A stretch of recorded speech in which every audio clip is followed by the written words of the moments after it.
بسم الله الرحمن الرحيم الحمد لله رب العالمين والصلاة والسلام على أشرف الأنبياء والمرسلين نبينا محمد وعلى آله وصحبه أجمعين. Assalamu alaikum wa rahmatullahi wa barakatuh. My dear listeners, from all the conditions of Salah, one of the most important for us to learn in detail is Tahara. This is because whilst others are mostly taking care for us, such as facing the Qibla and our Salah times, Tahara is something that we have to keep on top of on an individual basis, day in, day out. So what do we need to know about Tahara?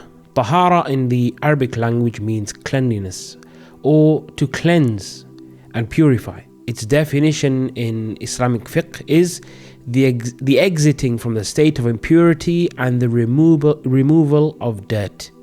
In Islam, Tahara is of two types.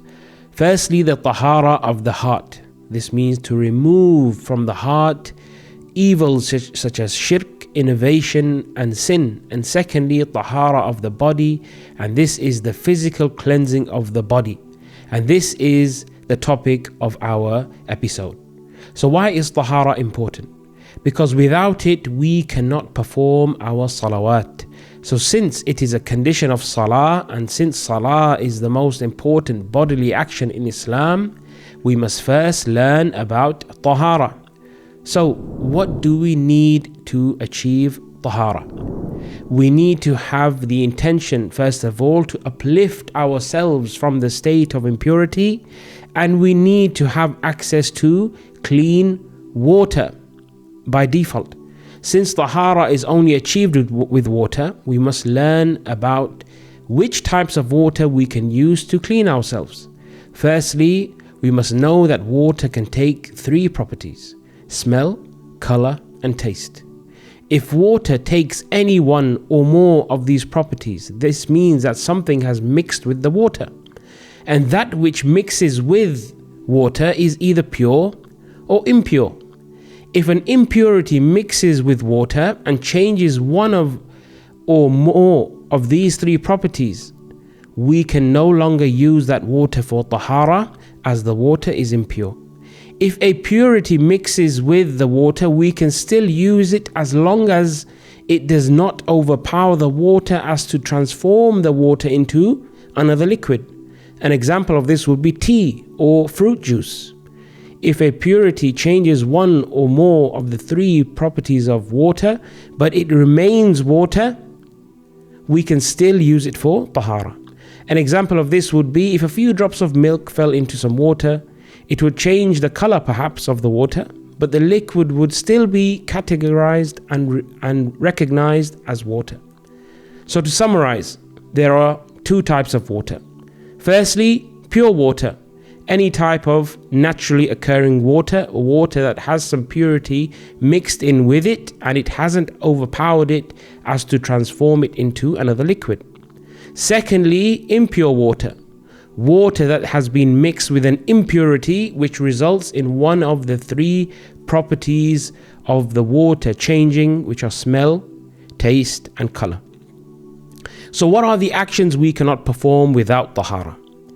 There are some actions due to their lofty status in Islam, we must be in the state of Tahara to perform them.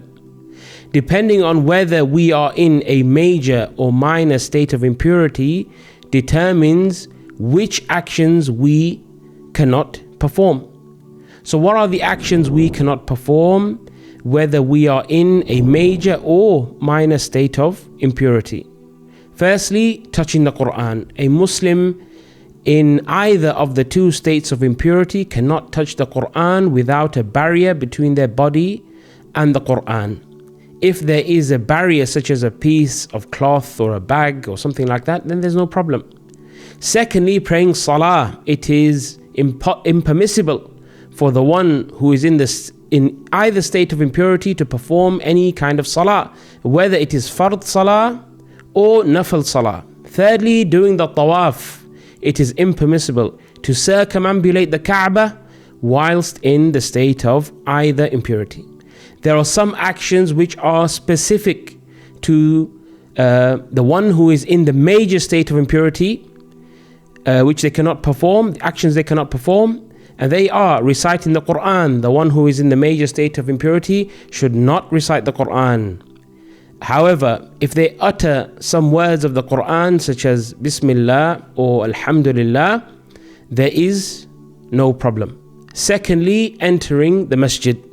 The one who is in the major state of impurity should not enter the masjid except if they have performed wudu, as this lightens that major state of impurity. They may also pass through the masjid if there is a need to do so. So let us now talk about the etiquette of relieving oneself. Islam is a complete religion. Nothing has been left that humans need to live their lives and to maintain their spirituality except that it is informed to them. And from those matters is the etiquette of relieving oneself, as this differentiates mankind, whom Allah has made noble, from the animals. And since Islam is the religion of purity and cleanliness, it has given us these guidelines for relieving ourselves. So firstly, when a Muslim wishes to enter the toilet, it is preferable for him to say the dua, Allahumma inni a'udhu bika min al-khubuthi wal-khaba'ith. That, O Allah, I seek refuge in you from the male and female of the jinn. Secondly, we enter the toilet with our left foot. And when we leave, we also leave with our right foot.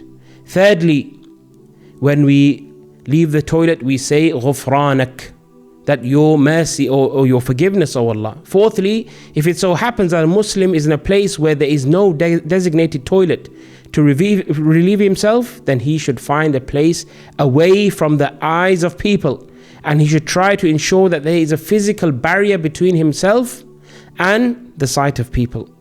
Fifthly, it is impermissible to face or turn our backs towards the Qibla whilst relieving ourselves if we are in a built up place, if we are in a building.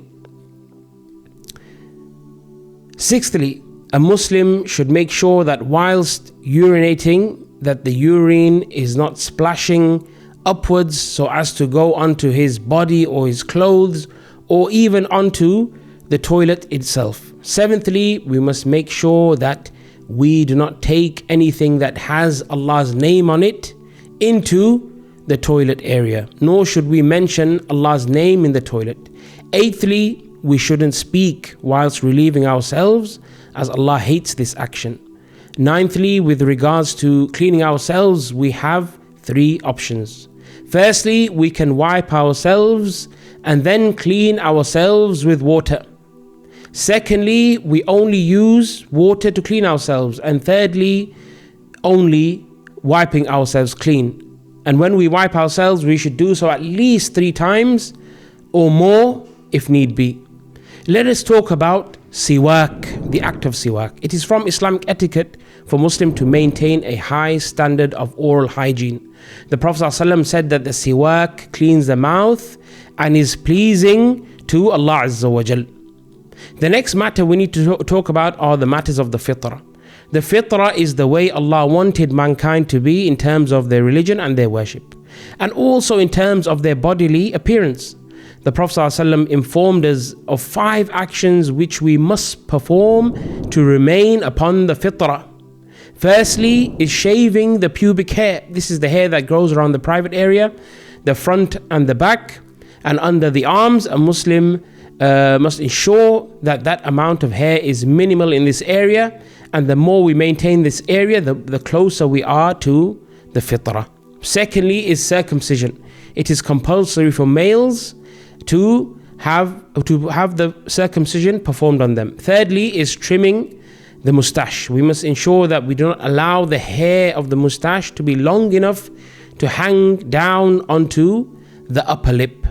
Fourthly is clipping the nails. We must ensure that our nails remain as short as possible so they do not gather any filth or dirt in them. Fifthly is plucking the armpit hair.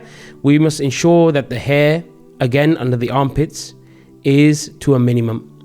And we may use for this modern methods, whether it's hair removal cream or anything else.